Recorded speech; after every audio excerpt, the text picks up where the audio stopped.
දැන් ගන්න පිටු අංක 11 පස්වෙනි ප්‍රශ්නය. අද ප්‍රැක්ටිකල් ටික ඉවර කරලා පාස් පේපර්ස් ටික ඩිස්කස් කරලා ඒ වැඩේ එතනින් ඉවර කරමු. හරි? මම පාස් පේපර් වල ඔක්කොම උත්තර ටික දීලා ඇති. මාර වැදගත් ඔය ටික හොඳයි. ඔය මාකින් ස්කීම් එකේ උත්තරේ දීලා තියෙයි. ඔන්න ඕක ලියා ගන්න පුළුවන් නම් සුපිරි. අපි ඒකට පස්සෙමු මේ ටික ඉවර කරා.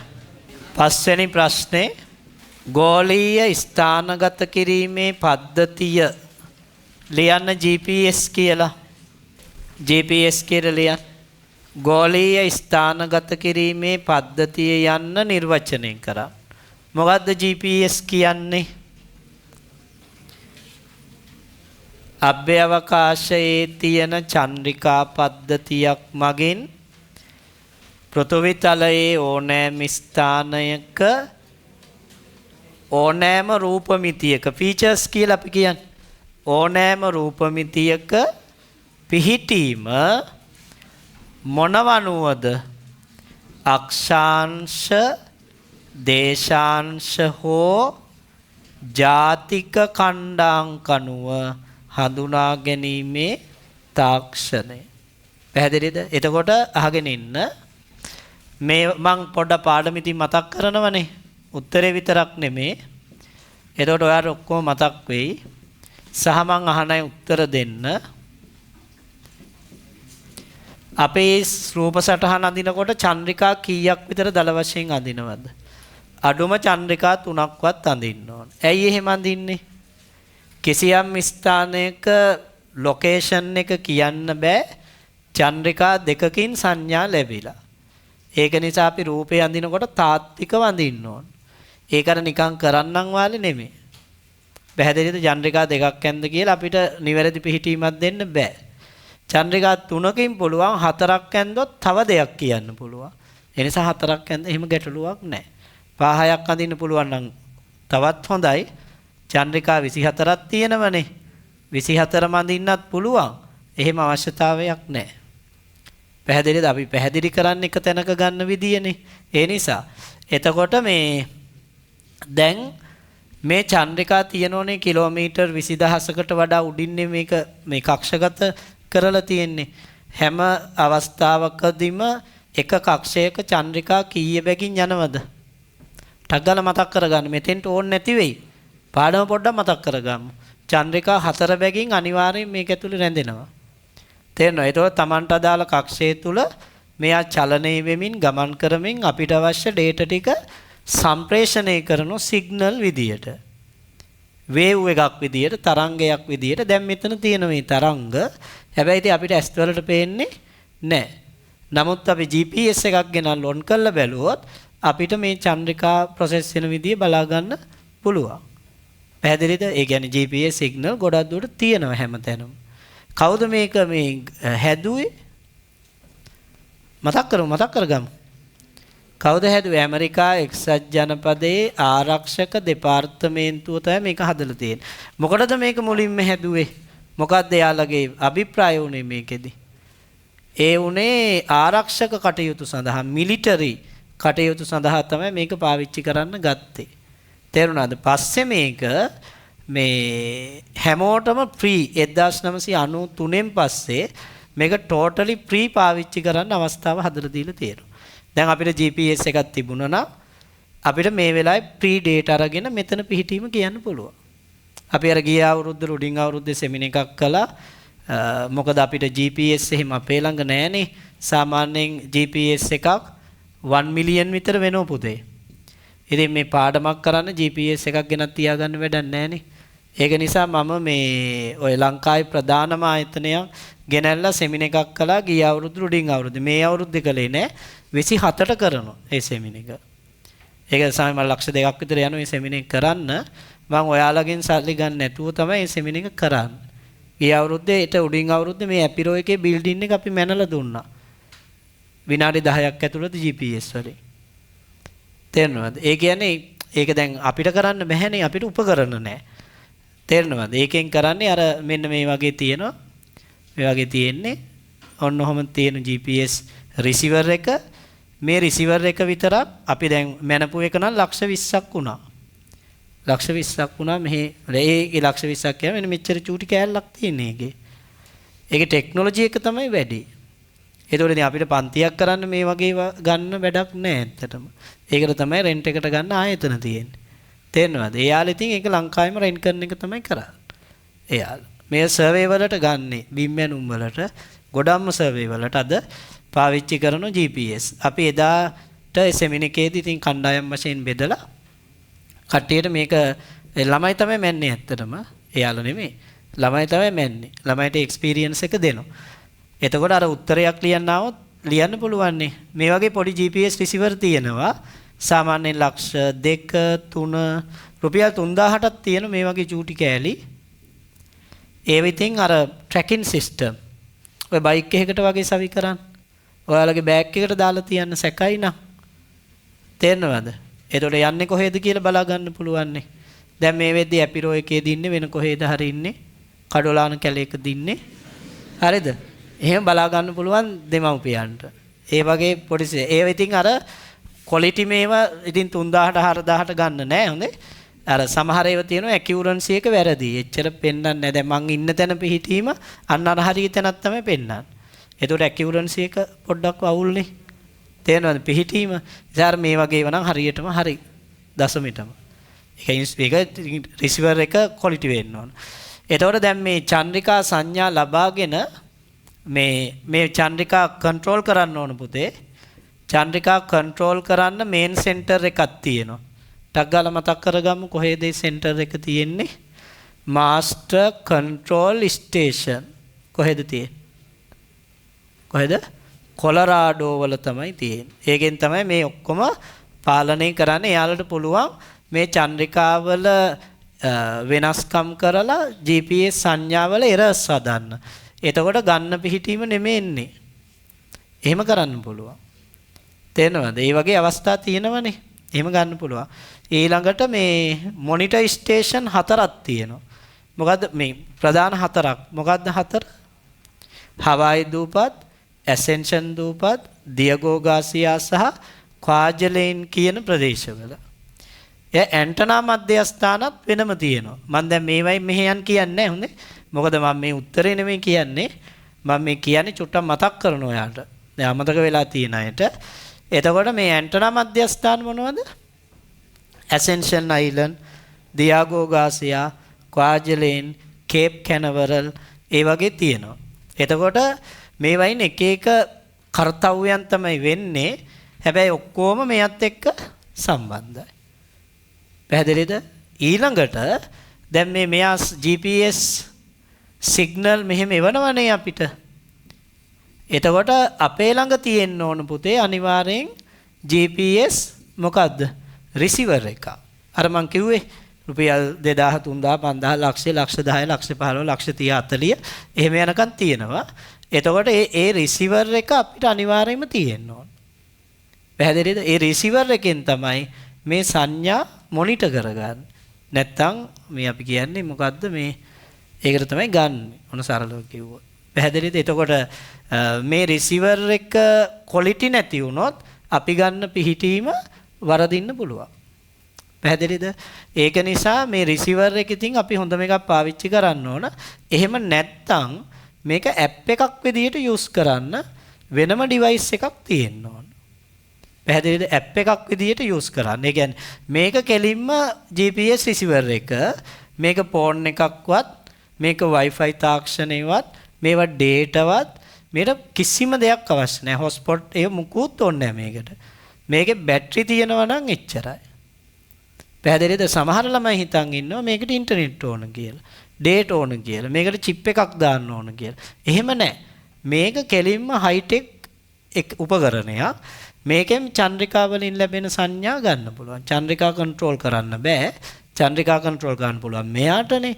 මෙතන මෙයා දෙන සංඥා මේකෙන් ගන්න පුළුවන්. කිසිම වෙලාවක සමහර ළමයිගේ වැරදි මත ගොඩාක් තියෙනවා. මේකෙන් සිග්නල් යවනවා කියලාත් සමහර අය ලියලා තියෙන මට අහුවෙලා තියෙනවා.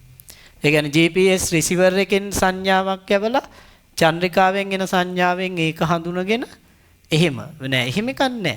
මේකෙන් මොකෝ සිග්නල් යවන්න බෑ පුතේ. මේක එහෙම උපකරණයක් නෙමෙයි. මේකෙන් කරන්න පුළුවන් චන්ද්‍රිකා මගින් ලැබෙන සංඥා ගන්න පුළුවන්. ස්වයංක්‍රීය ගණනය කිරීම තමයි මේකෙන් කරන්නේ. තේරුණාද? ඒක වෙන්නේ මෙතන තියෙන ඇටොමික් ක්ලොක් එකක්. ඒකට කියනවා අපි පරමාණුක ඔරලෝසුවක් කියලා. එතකොට මේකෙන් එන සංඥාව මෙතනින් නිකුත් වන වෙලාවයි මෙතෙන්ට ලැබෙන වෙලාවයි තියෙනෝනේ. තේරුණාද? දැන් ඔන්න සංඥාවෙන් නිකුත් කරනෝනේ දැන් මම මෙතන GPS එකක් ඔන් කළොත් ඒ සංඥාව නිකුත් වෙලා මෙතෙන්ට ලැබෙන්න කිසියම් කාලයක් යනවනේ. අන්නේ කාල පරාසයන් අනුව තමයි මෙතන දුර මනින්න ඕන. මෙතනින් ඉඳන් මෙතෙන්ට.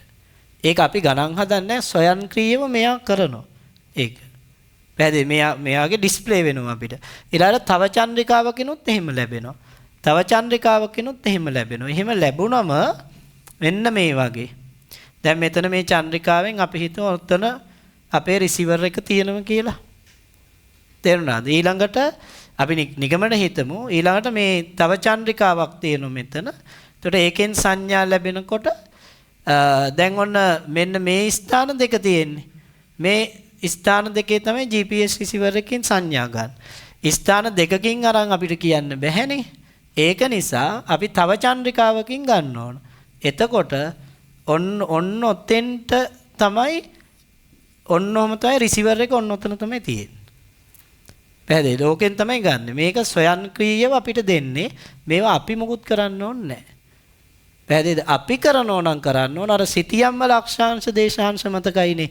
එහෙනම් අපි අංශක කලා විකලා වලින් ගණන් හදලා ගන්න ඕන. අපි ගන්නවා. ඉතින් ගණන් හදනෝ නම් මේ වගේ එකක් මිලියනයක් දෙකක් දීලා ගණනුත් හදන්න ඕනේ නැහනේ. ඒක නිසා මේක ස්වයංක්‍රීයව ඩේටා දෙන්නේ අපිට. තේරෙනවද? ඒක චන්ද්‍රිකා 4කින් ලැබෙනෝ නම් ඒ කියන්නේ දුර අනුව තමයි ඒක තීරණය. ඔහොම ගන්නෙ. මේ දුර තමයි ඒ හරි වෙන්නේ. එක තැනකින් මේ වගේ එකක් ගන්න බෑ. දෙකක් නේ එක තැනක් තමයි මොනිටර් වෙන්නේ. එතන තමයි රිසීවර් එක තියෙන්නේ. තේරෙනවද? ඔය මම කෙටියෙන් කියාගෙන යන්නේ. එතකොට ඔන්න ඕකට තමයි GPS තාක්ෂණය කියන්නේ. එතකොට මේකේ මොනිටර් මේකේ පෙන්නනවා අපි ඉන්න තැන. සහ තව තැනකට දැන් අතන ඉඳන් මෙතෙන්ට ඕන නම් දුරමනින්න පුළුවන් මේකේ.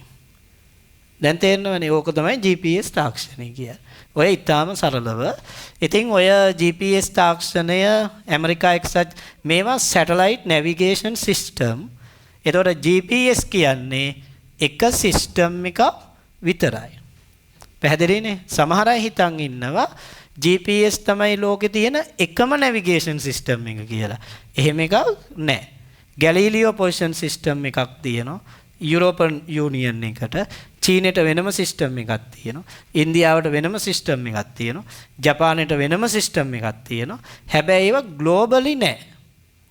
පැහැදිලිද? ඒ කියන්නේ ජපානයේ චන්ද්‍රිකා වලින් සංඥා ලංකාවෙන් ඉඳන් ගන්න බෑ. හැබැයි මේ GPS කියන්නේ ග්ලෝබල් දෙන එක. පැහැදිලිද? ඒතකොට ඇමරිකාවේ සිස්ටම් එක මුළු ලෝකෙටම ඩේටා දෙනවා. ඒක නිසා ඒක තමයි ලෝකේ කතා කරන්නේ ගොඩක් දුරට. තේරුණාද? එහෙම නැතුව මේක විතරක් නෙමෙයි සිස්ටම් එකකට තියෙන්නේ. ඒ වැරදි මතවලට එන්න එපා. පැහැදිලිනේ නේ? ඉතින් ඔන්න ඔහොම තමයි ඕක තමයි සාමාන්‍ය කතන්දරය. මේක කොටස් තුනකට බෙදනවා. මොකද්ද කොටස් තුන? අභ්‍යවකාශ කොටස, පාලක කොටස සහ පරිශීලක කොටස. මේකට කියනවා ස්පේස් සෙග්මන්ට්, කන්ට්‍රෝල් සෙග්මන්ට් සහ යූසර් සෙග්මන්ට් කියලා අපි මේක හඳුනන. මේ තුනම හරියට තියෙන්න ඕන. දැන් මේකේ බැටරි බහැලා තිබුණොත් කොච්චර හොඳට සංඥා 24ෙන්ම ලැබුණත් වැඩක් නැහැ. ඉතින් අර බැටරි බහැලානේ තියෙන්නේ. ඒක වැඩ කරන්නේ නැහැ. හදිසියෙන් ඉරානේ මේ ස්ථානෙට ගහලා තිබුණොත් බෝම්බයක්. ඒතකොට චන්ද්‍රිකා ඒ ඔක්කොම ඉවරයි. ඔයාලට මතකද මේ ඉරානේ එහෙම ફોකස් කරලා තිබුණා මේ ඉරාන ඉඳන් කිලෝමීටර් 4000ක් දුරින් තියෙන දියගෝ ගාසියා දූපතට එයා ඇටැක් කරන්න හදලා තිබුණා. ඒ දියගෝ ගාසියා දූපතට යම් ප්‍රහාරයක් එල්ල වෙලා ඒකේ තියෙන මොනිටර් ස්ටේෂන් එකට හාඩි වුණා නම් GPS වලටත් බලපානවා. ඒක අනිවාර්යයි. තේරෙනවද? මොකද ඇමරිකාව ගොඩාක්ම ඩේටා මේකෙන් තමයි ගන්න මේ සිස්ටම් එකේ. තේරෙනවද? එයාලනේ කන්ට්‍රෝල් කරන්නේ. අපිට ලැබෙන්නේ ටිකක්. එයාලට පුළුවන් අපිට ලැබෙන එක නවත්තන්න උනත් මේකෙන්. තේරෙනවද? ඒක නිසා අර මේක ලොකු සිස්ටම් එකක්. ඉතින් මේක මං හිතන්නේ ඇමරිකානු ඩොලර් ට්‍රිලියන ගාණක් යනවා මාසික හෝ අවුරුද්දකට මේක නඩත්තු කරන්න ඇමරිකාවට. හැබැයි ග්‍රාහකයන්ගෙන් කිසිදු මුදලක් අය කරන්නේ නැහැ. ඒකයි මේකේ තියෙන විශේෂත්වය. මේක ටෝටලි ප්‍රී දෙනවා. 1993 වගේ ඉඳලා තමයි මේක ප්‍රී දෙන්න තීරණය කළේ. අර මිලිටරි කටයුතු වලට නැතුව දකුණු කොරියාවේ ඉඳලා රුසියාව පැත්තට ගියපු ගුවන් යානය, රුසියාවේ නෙමෙයි යුරෝපේ පැත්තට ආපු ගුවන් යානය වැරදිලා රුසියානු දේශ සීමාවට ඇතුළත් වෙලා තිබුණා. ඒ වෙලාවේ රුසියාව ඒක සතුරු ගුවන් යානයක් කියලා හිතලා ඒකට ප්‍රහාර එල්ල කළා. මං හිතන්නේ 200 ගාණක් එක්ක ඒක බිම දාලා තිබුණා. එතකොට ඒකට හේතු වෙලා තිබුණේ හරියට ගුවන් ගමනේදී මාර්ගය නිශ්චය කරගන්න බැරි වෙච්ච එක. ආන්නේ නිසා තමයි ඔය GPS ඒ වගේ කටයුතු වලට රිලීස් කළේ. නැත්තම් ඉස්සර මිලිටරි වලට විතරයි ඕක ගියේ. පැහැදිලි නැත්තම් අර 200 ගාණක් මිනිස්සු අපරාධනේ. තේරෙනවද? දැන් GPS තියෙන නිසා එහෙම ලොකු කේස් එකක් නැහැ. පැහැදිලිනේ නේ? හරි. ලියමු අපි. අභ්‍යවකාශයේ රඳවා ඇති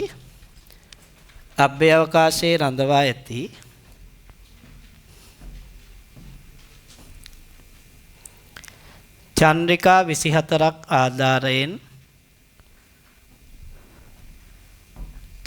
24ක් ආධාරයෙන්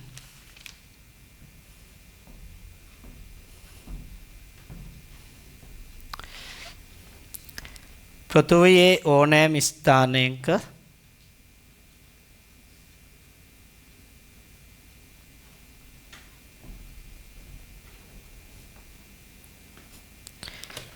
ඕනෑම කාලගුණ තත්ත්වයක් යටතේ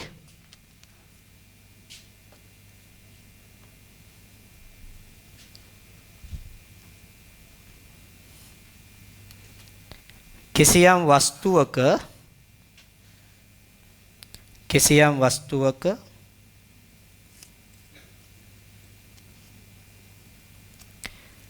කිසියම් රූපමිතියක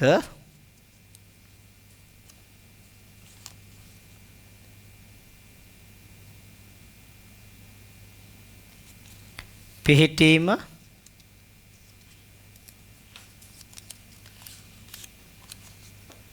ඊටාම නිවැරදිව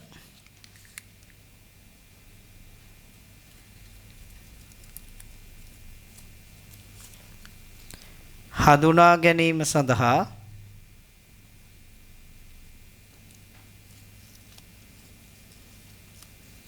යොදා ගන්නා තාක්ෂණයයි.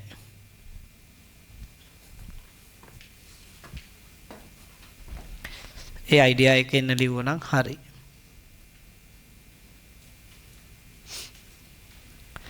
දෙවැනි එක ගෝලීය ග්‍රාහක පද්ධතියේ ගෝලීය ග්‍රාහක කියන්නේ GPSම තමයි. ඕන ලියා ගන්න. GPS කොටස් තුන කෙටියෙන් පැහැදිලි කරන්න. පුතේ මොකද්ද කොටස් තුන? අභ්‍යවකාශ කොටස, පාලක කොටස, පරිශීලක කොටස. ඒතකොට අභ්‍යවකාශ කොටසේ මොනවද තියෙන්නේ? චන්ද්‍රිකා. හැම වෙලාවෙම ප්‍රොසෙස් වෙන චන්ද්‍රිකා කොච්චර ඕනද? 24ක් ඕන 31ක් තියෙනවා. තේරුණාද? ඒ වුණාට 24ක් කරකුණා නම් ඇති මේකට. එතකොට කතා කරන්න එපා. කිසියම් තැනක පිහිටීමක් ගන්න චන්ද්‍රිකා කීයක් ඕනද? චන්ද්‍රිකා 3ක් ඕන. තේරුණා? චන්ද්‍රිකා 3කින් සංඥා ලැබිලා නම් දුර ගණනය කරා ඒ දුර අනුව අපිට ඒ ස්ථානයේ ලැබෙන GPS රිසීවර් එක තියෙන තැනට චන්ද්‍රිකා 3කින්වත් සංඥා එන්න ඕන කියලා කියන්නේ. මේ වගේ. එතකොට මෙතන ඉඳන් මෙතෙන්ට දුරයි, මෙතන ඉඳන් මෙතෙන්ට දුරයි, මෙතන ඉඳන් මෙතෙන්ට දුරයි ගණනය කරලා අපි ඉන්න තැන තෙනවා අපිට. පැහැදිලිද? එතකොට අපිට 2D කියන්න පුළුවන්. ඒ කියන්නේ අක්ෂාංශ හා දේශාංශ අනුව පමණයි කියන්න පුළුවන්. ඒක 2D එකක්. හැබැයි අපිට 3D කියන්න නම් තව චන්ද්‍රිකාවක් ඕන. එතකොට 3D කියන්න චන්ද්‍රිකා කීයක් ඕනද පුතේ? 4ක් ඕන. සමහර ළමයි ඕක මේ රැවටෙනවා මෙහෙම. දැන් 3D කියන්නේ 3ක් වගේනේ. එතකොට ළමයි හිතනවා චන්ද්‍රිකා 3කින් ආව නම් හරි කියලා.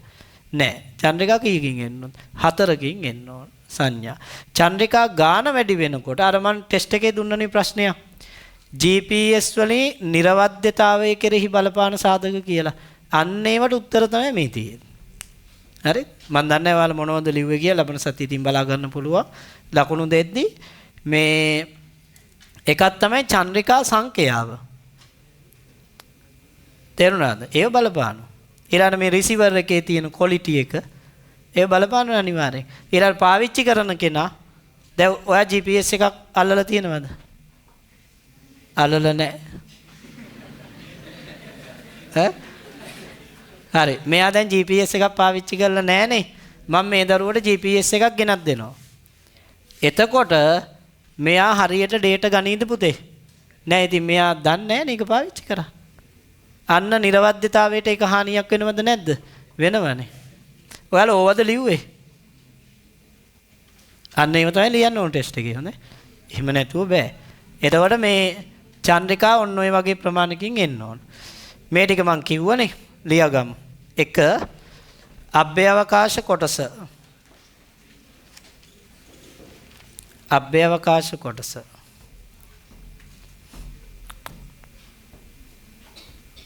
ලියන්න ඡේදකින්. අභ්‍යවකාශ කොටසට අයත් වන්නේ අභ්‍යවකාශ කොටසට අයත් වන්නේ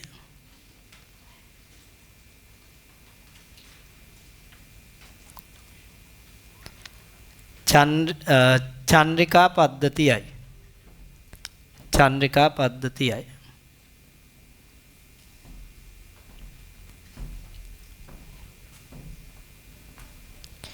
ඒ අනුව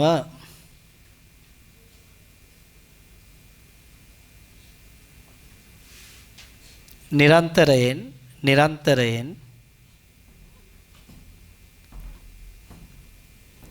චන්ද්‍රිකා 24ක ක්‍රියාකාරීත්වයක්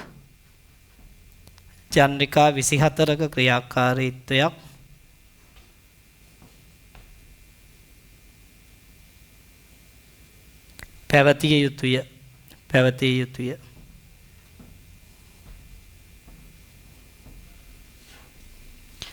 GPS චන්ද්‍රිකා 31ක්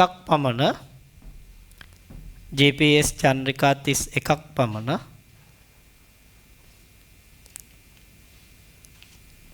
ස්ථානගත කොට තිබේ.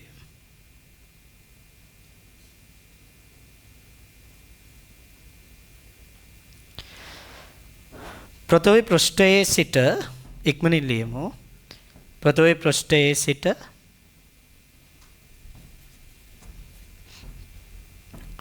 කිලෝමීටර් 20000ට වඩා ඉහළින්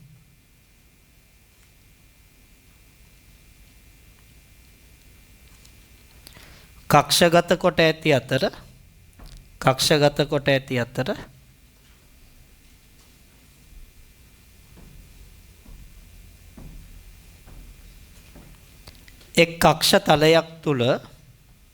එක් කක්ෂ තලයක් තුල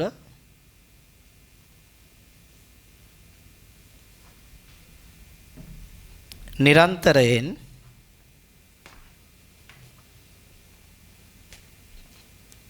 චන්ද්‍රිකා 3ක්ද 4ක්ද? චන්ද්‍රිකා 4ක් ක්‍රියාත්මක වේ.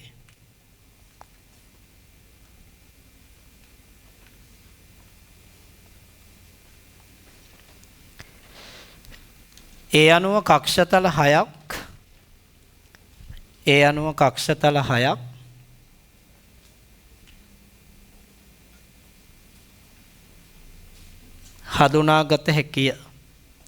හඳුනාගත හැකිය.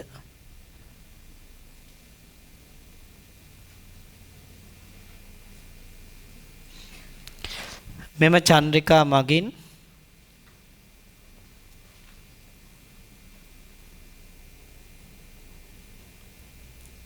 නිරන්තරයෙන්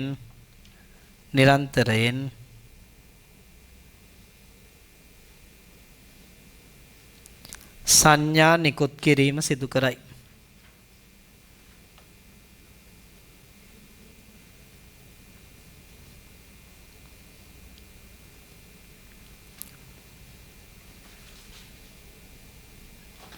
කෙටියෙන් මම දුන්නේ. දෙවෙනි එක ලියන්න පුතේ. පාලක කොටස.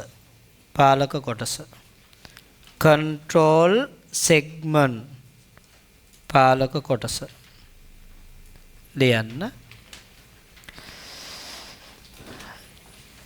ගෝලීය ස්ථානගත කිරීමේ පද්ධතිය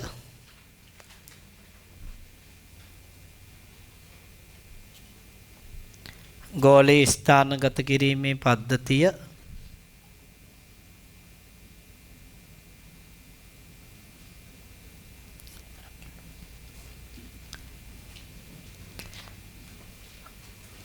පාලනය කරනු ලබන්නේ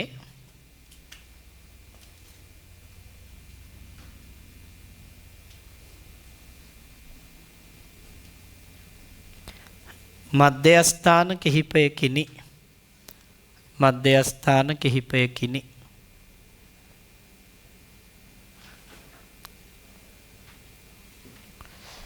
එනම්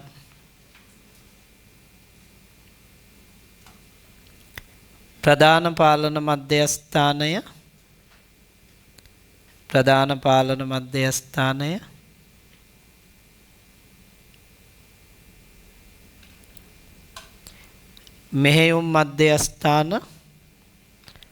මෙහෙයුම් මධ්‍යස්ථාන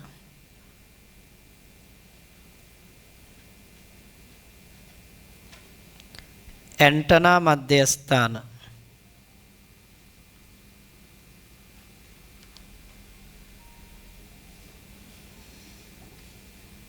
ෆෝන් සයිලන්ස් කරගන්න. ඇන්ටනා මධ්‍යස්ථාන වශයෙනි.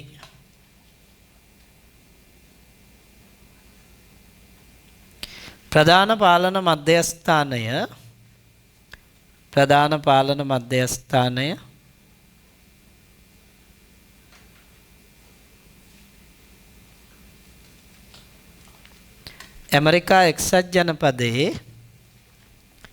ඇමරිකා එක්සත් ජනපදයේ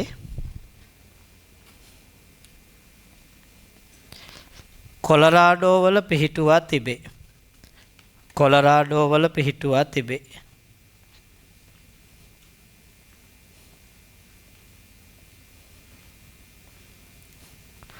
එය ඇමරිකා එක්සත් ජනපදයේ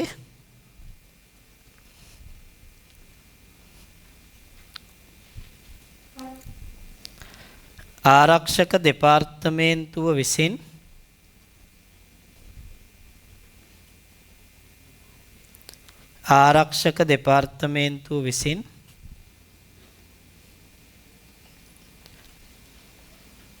පාලනය කරයි.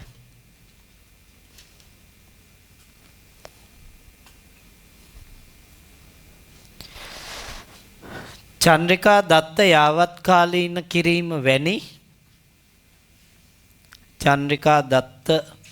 යාවත්කාලීන කිරීම වැනි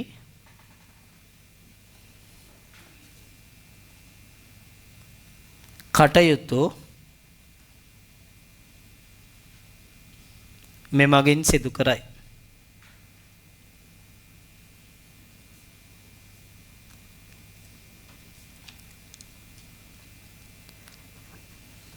දෙවැනි එහෙමනේ අපි ලිව්වේනේ. දෙවැනි එක පාලක කොටස ප්‍රධාන මධ්‍යස්ථාන විතරයි කිව්වේනේ. ලියන්න. ප්‍රධාන මධ්‍යස්ථානයට අමතරව ඡේදකේ.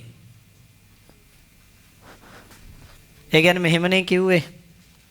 පාලක කොටසට අයිති වෙන ප්‍රධාන මධ්‍යස්ථානයක් තියෙනවා ඇමරිකා එක්සත් ජනපදයේ. ඒක හරිනේ. ප්‍රධාන පාලන මධ්‍යස්ථානය කොලරාඩෝ වල තියෙනවා. ඒ කියන්නේ වෙන ඡේදකින් ගන්න මේ වෙනම කොටසක් නෙමෙයි හොඳේ. ප්‍රධාන මධ්‍යස්ථානයට අමතරව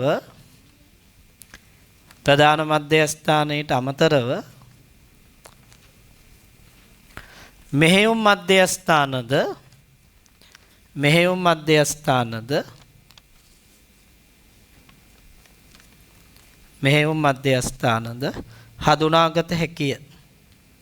හඳුනාගත හැකිය. එනම් හවායි ඇසෙන්ෂන් අට්ලන්ටික් සාගරයේ දූපතක් නේද ඇසෙන්ෂන් කියන්නේ. ඇසෙන්ෂන් දියගෝ ගාසියා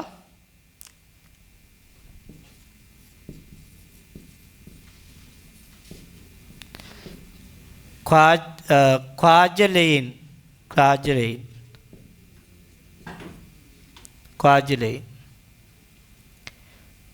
මධ්‍යස්ථානයන්ය මධ්‍යස්ථානයන්ය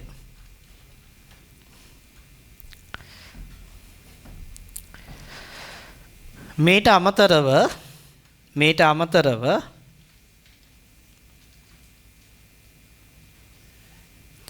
ඇන්ටනා මධ්‍යස්ථානද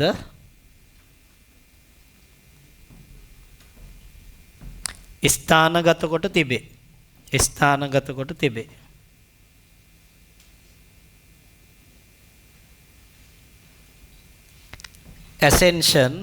ascension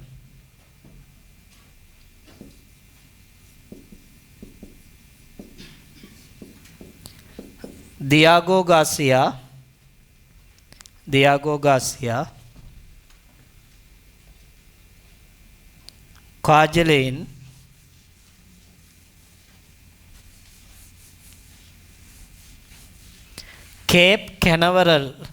Cape Canaveral උතුරු ඇමරිකාවේ ෆ්ලොරිඩාවේ තියෙන කේප් කැනවරල් බෝඩ් එකේ තියෙන මධ්‍යස්ථාන දැක්විය හැකිය.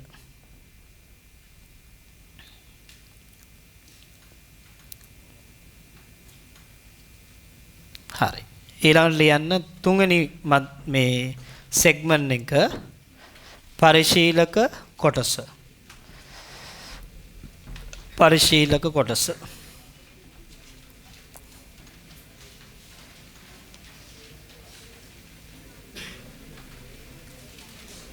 ලියන්න. පරිශීලක කොටසට අයත්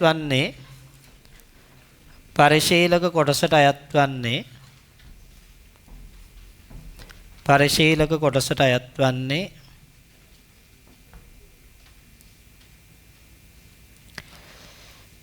චන්ද්‍රිකා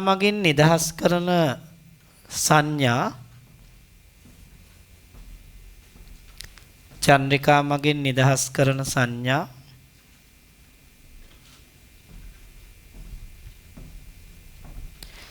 හඳුනා ගන්නා උපකරණයන්ය.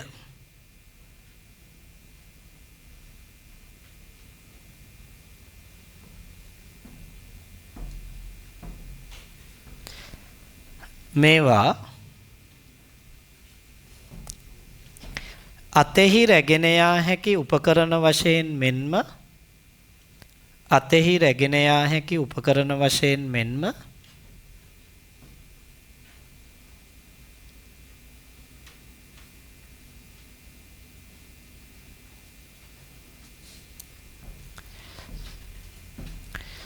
විවිධ ස්ථානයන්ට සවිකල හැකි උපකරණ වශයෙන්ද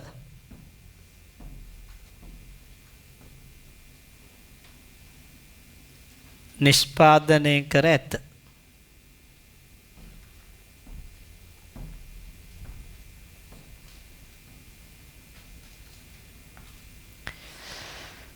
මෙම රිසීවර් මගින් මෙම ග්‍රාහකයන් මගින්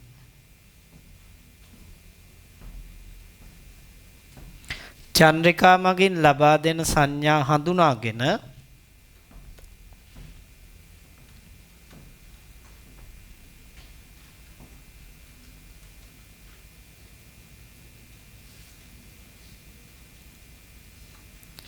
අක්ෂාංශ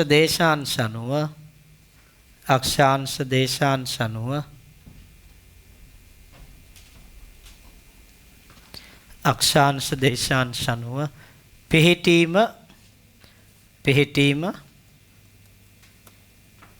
ලබා දෙයි.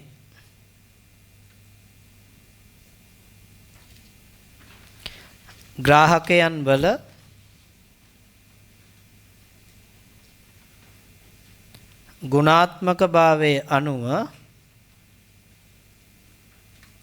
ගුණාත්මක භාවය අනුව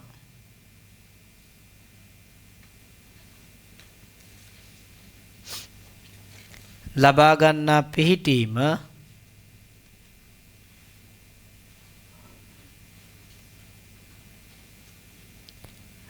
නිර්වද්‍ය වීම තීරණය වෙයි. නිර්වද්‍ය වීම තීරණය වෙයි.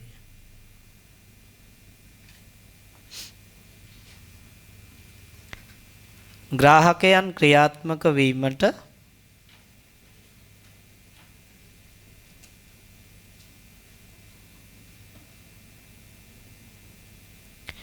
අන්තර්ජාල පහසුකම් අවශ්‍ය නොවේ.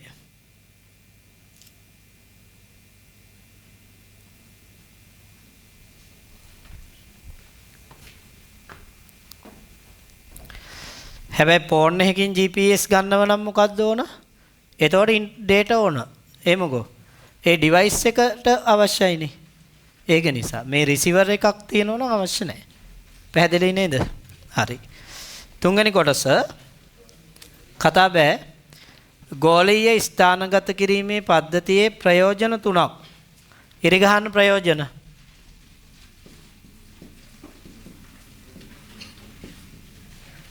මම ඒක පොඩ්ඩක් ළමයෙක්ගෙන් අහනවා පොඩි වැරැද්දක් තියෙනවා සමහර විට ඒ ළමයි වැරැද්දම කරයි.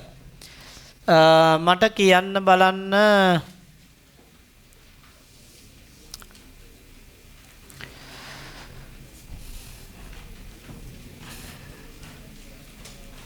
හොරාට බලන්න එපා. එහෙම අහන්නේ මේ ඔයා කියන්න බලන්න අනිත් අය නිහඬ වෙන්න. අපි ඉදිරිපස්සේ ඉන්න එකකින් අහමු. අනිත් අය දෙන උත්තර හරි නමුත් ඇහෙන්නේ නැහැ නේ කියන දේවල්. GPS වල ප්‍රයෝජනයක් කියන්නේ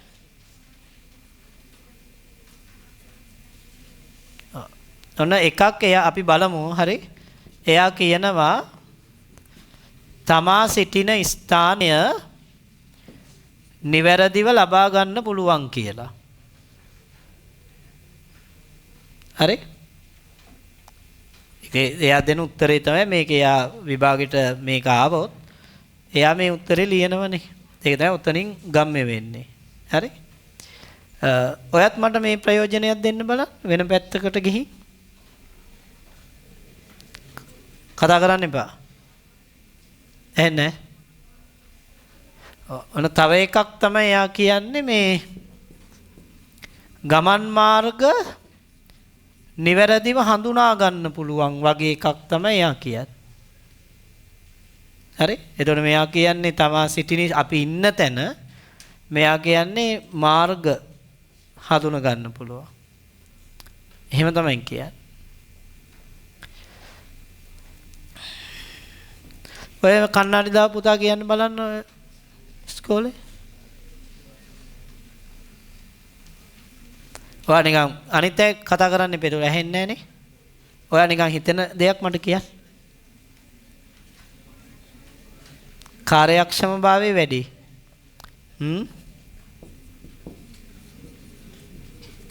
කාර්යක්ෂමභාවය වැඩි කියලා තමයි ඒ පුතා කියන්නේ. එයා කියන්නේ ගණන් හදන්න ඕනේ නැහැ ස්වයංක්‍රීයව මේක දෙනවා. ඒ වගේ සීන් එකක් නෙවෙයි ආවේ කියන්නේ. එහෙම එකක් තමයි එයා කියන්නේ. කාලේ ඉතිරිනේ. එහෙම තමයි එයා කියන්නේ. තව එක්කෙනෙක්ගෙන් අහන්න ඕන. තාමත් මම බලාපොරොත්තු වෙච්ච උත්තරය ආවේ නැහැ පුතේ. නිවැරදිභාවය වැඩි. හරි. අහන් එන්න. නිවැරදිභාවය වැඩි. අහගෙන ඉන්න. මේ ළමයි ඇත්තටම හොඳයි. මොකද තේරුම් අරන් තියෙනවා ප්‍රයෝජන කියන්නේ මේවට තමයි. තේරෙනවද? හැබැයි සමහර දරුවෝ අපි දැන් මේ ටික අහගෙන ගියා නම් මෙන්න මේ ටික කියන ළමයි ඉන්නවා අනිවාර්යෙන්. එකක් තමයි උදාහරණේ මේ මෙහෙම කියනවා. ආපදා කටයුතු වලදී පිහිටීම ලබා ගන්න මේක ප්‍රයෝජනවත්. අනිවාර්යයෙන්ම කියන ඕක දිගට අහගෙන හිටියා නම් එක ළමෙක් හරි මම බැලුවේ මේ කවුරු හරි කියනවද කියලා. මේ කියපු උත්තර හරියටම හරි. මාකින් එකට හොඳටම සෙට්. මේවා මාකින් වල නැහැ. ඒ කියන්නේ ප්‍රයෝජන ඇහුවොත් මේව වැරදි. ආපදාවලට බිම්මැනුම් වලට යොදාගත හැකිය. තේරෙනවද? මේ ගොඩාක්ම අපි ගන්නෙ. ඊළඟට ඔය සිතියම් විද්‍යාවේදී යොදා ගන්න පුළුවන්. GIS වල ඩේටා මූලාශ්‍රයක් විදියට GPS වැදගත්. තේරෙනවද? ඒතකොට දැන් මේව කිව්ව කියන්නකො මෙතන ඉන්න කවුරු හරි. ඒ ඔක්කොටම වැරදි දානවා. විභාගෙදී. මට ඒක තමයි ඔයාට කියන්න ඕනුනේ. උත්තරය කොහොමත් මං කියනවනේ. ඒ කියන්නේ මේ ප්‍රයෝජන කියන්නේ මොනවා හරි දෙයකට ගන්නව කියන එක නෙමෙයි. හොඳට මතක තියාගන්න. හරිද? ප්‍රයෝජන කියන්නේ ඇප්ලිකේෂන් නෙමෙයි. ප්‍රයෝජන කියන්නේ තියෙන වැදගත්කම. පැහැදිලිද? ඇප්ලිකේෂන් කියන්නේ පුතේ භාවිතය. පැහැදිලි. එතකොට ඔය ඊළඟ ප්‍රශ්නේ මොකද්ද තියෙන්නේ? ගෝලීය ස්ථානගත කිරීමේ පද්ධතිය භාවිතා කරන අවස්ථා. අන් ඇප්ලිකේෂන්. එතකොට තමයි මේව ලියන්නේ. මං කිව්වා රැපිරෝ එක මැන්නා සර්වේ කරන්න සිටියම් වලදීනේ ඒක එතෙන්ට හරි. ඉතින් මෙහෙම ලිව්වට වැඩක් නැහැ. අපි ආපදා කළමනාකරණයේදී මේ ප්‍රයෝජනවත් වේ. සෙට් වෙන්නේ නැහැ. දෙන්නේ නැහැ පාස් පේපර්ස් තියෙනවා. හොඳ GIS වලත් එහෙමයි. GIS වලත් ප්‍රයෝජන ඇහුවොත් ලියන්නේ මේකට ගන්නව මෙහිම ගන්නවා කියලා. ප්‍රයෝජනේ කියන්නේ අර ලේයර්ස් වශයෙන් අපි අර කතා කරේ ඒවා. ඒක නිසා මෙතන මේ උත්තර හරියටම හරියි. මේ හොඳටම හොඳයි. ඒ කියන්නේ ළමයි යම් තේරුමක් ඇතු උත්තරයක් දීලා තියෙනවා. ඒ ගැන සතුටුයි. තේරෙනවද? තමා සිටින ස්ථානයේ ගන්න පුළුවන්. ඒක අපිට දැන් තමා සිටින ස්ථානයේ ගන්න සමහර විට අපි ඩිසාස්ටර් එකක් මැනේජ් කරන්න වෙන්න පුළුවන්. ඒ වුණාට ඒකේ ප්‍රයෝජනේ අපි ඉන්න තැන ගන්න එකනේ. ඒකේ ඇප්ලිකේෂන් එක තමයි අර ඩිසාස්ටර් එක මැනේජ් කරන එක. නැත්තම් අපි ඉන්න තැන කාට හරි කියන එක. පැහැදිලි. දැන් නාවික යාත්‍රාවක් මේ අතුරුදහන් මේ ඇක්සිඩන්ට් එකක් වුණානේ. මේ ගිරුණානේ මේ ළඟදී. එතකොට හරි වැදගත් GPS. තේරෙනවද? ඒ යාත්‍රාව ගිරුණු ඉසව්ව හොයාගන්න. මුහුදේ. පැහැදිලිද? ඒ වගේ හරි වැදගත්. ඒක ප්‍රයෝජන. හැබැයි ඉන්න තැන කියන්න පුළුවන් නිසා ඒක භාවිත. ඉන්න තැන කියන්න පුළුවන් නිසා තමයි ඒක අපිට හොයාගන්න පුළුවන් වෙන්නේ එතනින්. පැහැදිලිනේ? ආන්නේ නිසා මේක හොඳ උත්තරයක්. මේකත් එහෙමයි. අපි ගමනාගමන කටයුතු වලදී මේක ගොඩාක් දුරට අපිට ප්‍රයෝජනවත් නේ. කෙටි මාර්ග හඳුන ගන්න. තේරුණාද? මේ මාර්ග ඒ කියන්නේ කොයි දිශාවටද යොමු වෙන්නේ? ඒවා. කාර්යක්ෂමතාවය ගොඩක් වැඩි. ඒක නිසානේ අපි මිලියන ගණන් දීලා අර වගේ උපකරණ ගන්නෙ. කාර්යක්ෂමතාවය අඩු නම් අපි සල්ලි දීලා ඒ වගේ උපකරණයක් ගන්න නැහැ නේ දරුවෝ අපරාධනේ. ඔය මිනින්දෝරුව ළඟ ගොඩාක් දුරට GPS එකක් තියෙනවා. ඊළඟට ඔයාට මතක ඇති සංගණනේදී ඔයාලා ගෙදරට ආවනේ සංගණන නිලධාරීන් ග්‍රාම සේවක ආවනේ. ග්‍රාම සේවක එනකොට එයා GPS එකක් ගෙනාවනේ මේ පාර. ඔයාලා ඉන්නේ නැතුව ඇති ඒ වෙලාවේ. ග්‍රාම සේවක ඔයාලා ගෙදරට එනකොට එයා මේ අනිත් කණ්ඩායමත් එක්කනේ එන්නේ. ඔයාලා ගෙදර පිහිටීම ගත්තේ මොකකින්ද? GPS එකෙන් ගත්තේ. අන්න බලන්න. ඒ අර කාර්යක්ෂමතාවය නිසා මේ වගේ දේවල් වල යූස් කරන්නේ අපි. තේරෙනවද? සංගණන දැන් නෙමෙයි ගිය අවුරුදු වල. හරිද? දැනු ග්‍රාම සේවක එන වෙති. හරිද? වෙන කටයුතු වලට. එතකොට මේ අර GPS එකක් ගේන්නේ අවශ්‍යතාවයට විතරයි. හොඳයි. ඒලාට නිවැරදිභාවය වැඩි. ගොඩාක් වැඩි. තේරෙනවද? කතා කරන්න එපා. නිවැරදිභාවයට කියන්නේ ඇකියුරන්සි එක. ඇකියුරන්සි එක ගොඩක් වැඩි මේකේ. තේරෙනවද? අපි ගණනක් හදලා ගන්නවට වඩා. පැහැදිලිනේ? ඔන්න ඕව තමයි උත්තර. හොඳයි ඇත්තටම. උත්තර දීපු එක. ලියන්න. 1. ඒ කියන්නේ කැම්පස් යන්න පුළුවන් වගේ සීන් එකක් තියෙනවා. නේ? ලියන්න. කිසියම් පුද්ගලයෙකුට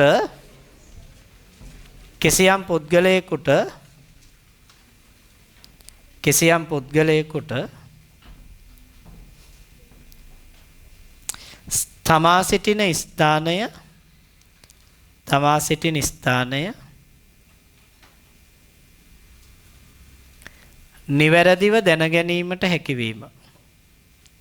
නිවැරදිව දැනගැනීමට හැකිවීම.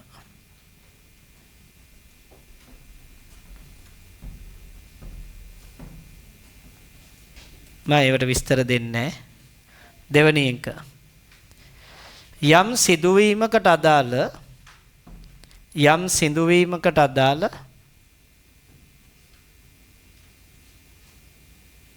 ස්ථානය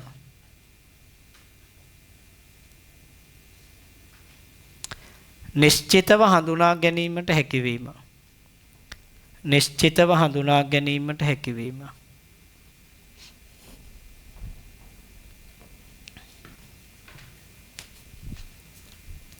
ඊළඟ එක ප්‍රවේශ මාර්ග හඳුනා ගැනීමට හැකිවීම. ප්‍රවේශ මාර්ග හඳුනා ගැනීමට හැකිවීම. ඊළඟ එක කාර්යක්ෂමතාවේ වැඩිවීම. කාර්යක්ෂමතාවේ වැඩිවීම.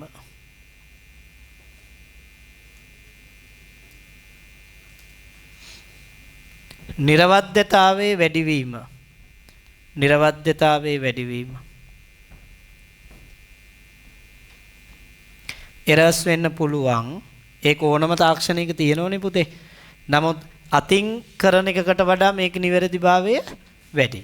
හරි? 4. ගෝලීය ස්ථානගත කිරීමේ පද්ධතියේ ඉරිගහන් භාවිතා කරන අවස්ථාව. භාවිතා කරන අවස්ථාව. 1. බිම්මැනුම් කටයුතු සඳහා යොදා ගැනීම.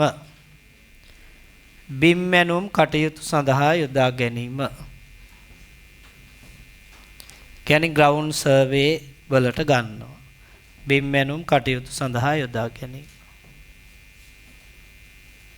ඉස්සර නම් මේ ඔය මිනින්දෝරු අය මැන්නේ පුතේ ටේප් එකකින්නේ. කලින්ම දම්වැල් මිනුම් අහගෙන ඉන්න. ඊට පස්සේ ටේප් පටිය පාවිච්චි කළා. තේරුණා? එතකොට අර මෙහෙම වනින්න එපා දුර. ඒක මාර වදයක්. තේරුණාද? අද GPS තමයි යොදාගන්නේ. එයාට ට්‍රේනින් එකක් වෙනම දෙනවා. ඒවට. තේරුණාද? එතකොට අවුලක් වෙන්නේ නැහැ. දෙවෙනි එක සිතියම් විද්‍යාත්මක කටයුතු සඳහා යොදා ගැනීම.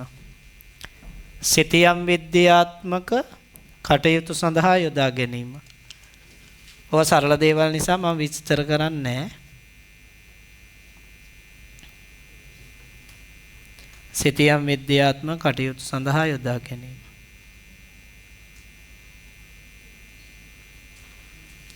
ඊළඟට ආපදා කළමනාකරණය.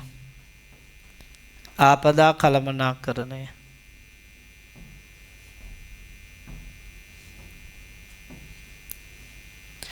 ප්‍රවාහන කටයුතු සඳහා යොදා ගැනීම. ප්‍රවාහන කටයුතු සඳහා යොදා ගැනීම.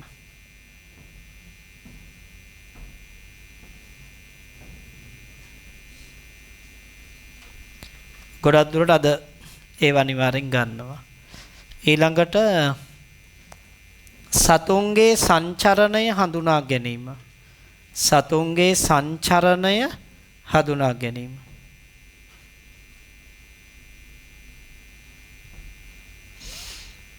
ඒ කියන්නේ සත්තු හැසිරෙන විදිහ අපි දන්නේ නැනේ කොහෙද ඉන්න කැමති එහෙම කියලා.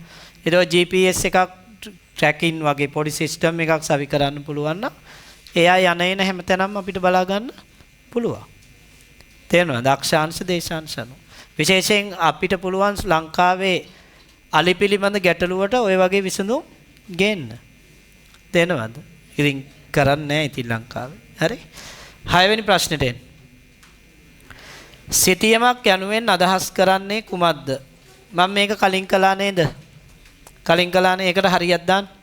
ආයෙ ලියන්න ඕනේ නැහැ. සිතියමක් කියන්නේ මොකද්ද? කිසියම් ප්‍රදේශයක තියෙන තොරතුරු සංකෝචනය කරලා පැතලි තලයක නිරූපණය කරන උපකරණය නේද? දෙවෙනි එක.